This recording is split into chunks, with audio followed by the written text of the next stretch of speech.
అందుకనే తొలికోడి కూతకు మున్నే ఆ తల్లి లేచి మంచి చన్నీళ్లలో స్నానం చేసి, ఆరోగ్యానికి ముఖ్యమైనటువంటిది చన్నీరే, వేడి నీళ్ళు పోసుకుంటే అనారోగ్యం వస్తుంది అన్నారు. చన్నీళ్లతో స్నానం చేసి ఆశ్రమాన్నంతా కూడా శుభ్రం చేసేది ఆ తల్లి. చక్కని ముగ్గులన్నీ వేసేది.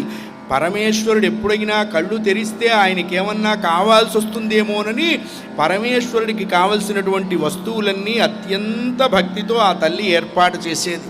ఆయనకు మంచి ధూపాన్ని ఏర్పాటు చేసేది, ఆయనకి మంచి దీపాన్ని ఇచ్చేది. ఈవిడ చేసే ప్రతి చర్యని పరమేశ్వరుడు చూస్తున్నాడా అన్నారు. లేదండి, ఆయన తపస్సులో ఉన్నాడు అన్నారు. ఆయనకి తెలియకపోయినా ఈవిడ ఎందుకు చేస్తున్నదండి అన్నారు. భగవంతుడికి తెలియకపోయినా చేస్తూ ఉంటే కొన్నాళ్ళకి మన గురించి భగవంతుడికి తెలుస్తుంది అని చెప్పారు. అందుకనే మనకి దేవుడు తెలియటం గొప్ప కాదు, దేవుడికి మనం తెలియటం గొప్ప.